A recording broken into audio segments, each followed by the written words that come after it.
ગુજરાતની અંદર ખેડૂતો અત્યારે ચોમાસાની રાહ જોઈ રહ્યા છે। આજે કયા જિલ્લા એવા છે કે જ્યાં વરસાદ પડવાની સંભાવના છે? કારણ કે હવે જુલાઈ મહિનાની શરૂઆત આવતીકાલથી થવા જઈ રહી છે, એટલે કે ગુજરાતનો ખેડૂત છે વરસાદની રાહ જોઈ રહ્યો છે અને આ તમામ બાબતે હવામાન નિષ્ણાંતો શું કહી રહ્યા છે તેમની પણ ચર્ચા કરવી છે। નમસ્કાર, આપ જોઈ રહ્યા છો નિર્ભય ન્યૂઝ અને હું છું આપની સાથે રિદ્ધિ।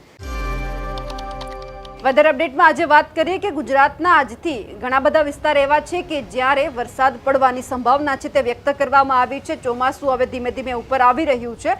જુલાઈ માસ દરમિયાન ઘણા ખરા વિસ્તારો એવા છે કે આ વખતનું જે આ ચોમાસું છે જુલાઈ માસમાં બધા જ એવા જિલ્લા છે કે જેમને આવરી લેવાની સંભાવના વ્યક્ત કરવામાં આવી છે।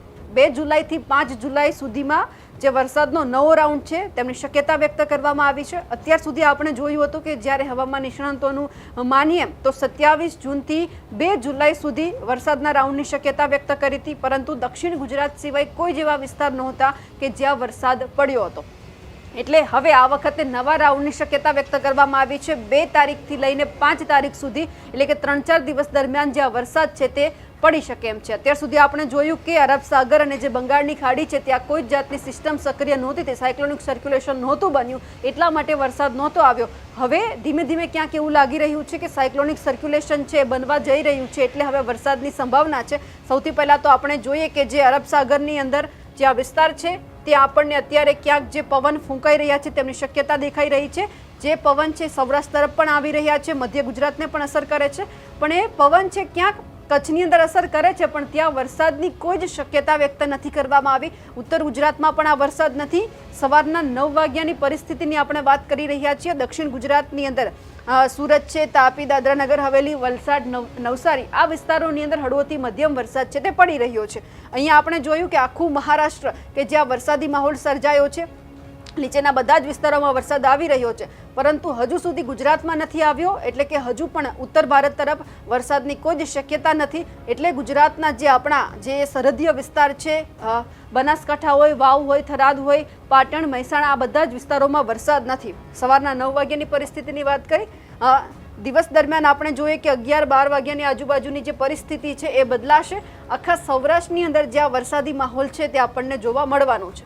સૌરાષ્ટ્રની અંદર કયા વિસ્તારો એવા છે એમની જો વાત કરીએ, સૌથી પહેલા જામનગર, ખંભાળિયા છે, પોરબંદર, કાલાવડ, રાજકોટ, ઉપલેટા, જેતપુર, જુનાગઢ છે, માધવપુર છે, વેરાવળ, કોડીનાર, ધારી, અમરેલી, પાલીતાણા, મહુવા, રાજુલા, અલંગ, ભાવનગર, બોટાદ, ધોલેરા, સુરેન્દ્રનગર, ધ્રાંગધ્રા, મોરબી, માળિયામાં કોઈ જ વરસાદ નથી। આખું જે કચ્છ છે તે આપણને કોરું ધાક દેખાઈ રહ્યું છે। ભુજ, માંડવી, ગાંધીધામ, ભરૂચ, કચ્છનો આખો વિસ્તારમાં ક્યાંય જ આપણને વરસાદ નથી દેખાતો। એ જ પરિસ્થિતિ આપણને ઉત્તર ગુજરાતના પાટણ, પાલનપુર, થરાદ, રાધનપુર, મહેસાણામાં પણ વરસાદ નથી દેખાતો।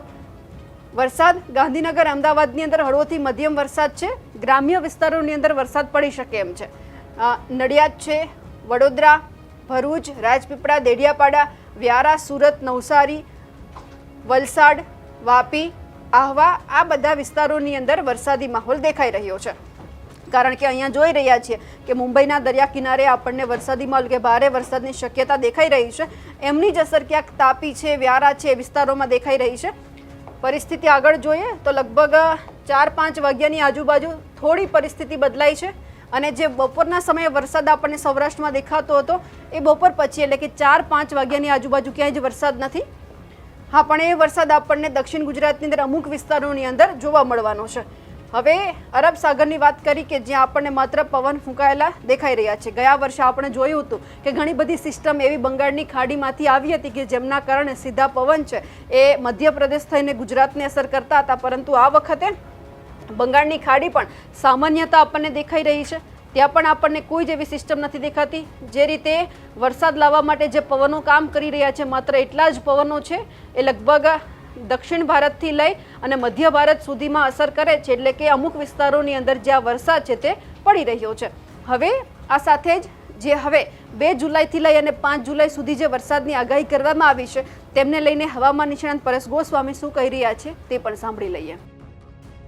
ચોક્કસથી બેન જોવા જઈએ તો જૂન મહિનો છે હવે પૂર્ણ થયો છે અને જૂન મહિનાની અંદર આમ જોવા જઈએ તો લગભગ જે દર વર્ષે વરસાદ પડતો હોય છે એમના કરતા 17% વરસાદ વરસ્યો છે। જે પણ છૂટાછવાયા વિસ્તારમાં વરસ્યો, દક્ષિણ ગુજરાત હોય, સૌરાષ્ટ્રના અમુક વિસ્તાર છે, મહીસાગર, દાહોદ, ગોધરા છે, આ બધા વિસ્તારમાં જે વરસાદ પડ્યો છે ટોટલ જૂનના વરસાદમાંથી 17% વરસાદ છે, 83% વરસાદની ઘટ છે.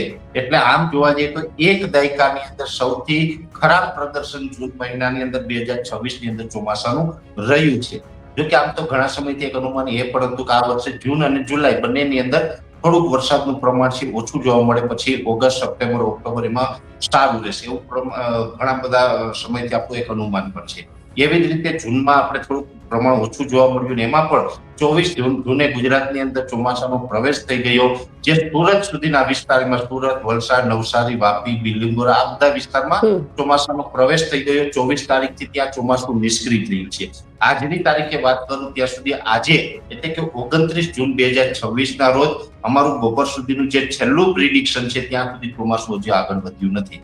આજે જે અલગ અલગ મોડેલોના જે અમે અભ્યાસ કર્યા છે, સેટેલાઇટ અપડેટ થયા છે, એમાં પણ ચોમાસું આગળ વધ્યું નથી. પણ આજે મોડી રાતથી લઈને આવતીકાલે બપોર સુધીમાં ચોમાસું આગળ ચાલશે એ ચોક્કસથી વિશ્વાસ છે. કેમ કે બંગાળની ખાડી અને અરબ સાગર છે એ સક્રિય થયા છે અને આ બંને સક્રિય થયા છે એટલે ચોમાસાને વેગ પણ મળશે અને 3 જુલાઈ સુધીમાં દક્ષિણ ગુજરાત અને સૌરાષ્ટ્રના અનેક વિસ્તારની અંદર વરસાદનું પરફોર્મન્સ સારું પણ જોવા મળશે.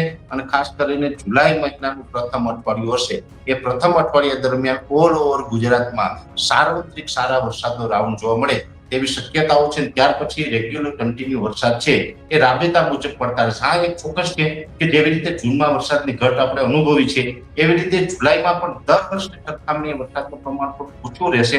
પણ સાવ વરસાદ ન હોય એવું નથી બનવાનું. સમયાંતરે મધ્યમથી સારા વરસાદ છે કન્ટિન્યુ જોવા મળી શકે છે. તમારા વિસ્તારમાં અત્યારે કેવો વરસાદી માહોલ છે કમેન્ટ કરીને ચોક્કસથી જણાવજો. સાથે જ અમારી નિર્ભય ન્યૂઝ ચેનલને લાઇક, શેર અને સબસ્ક્રાઇબ કરવાનું ભૂલશો નહીં. નમસ્કાર.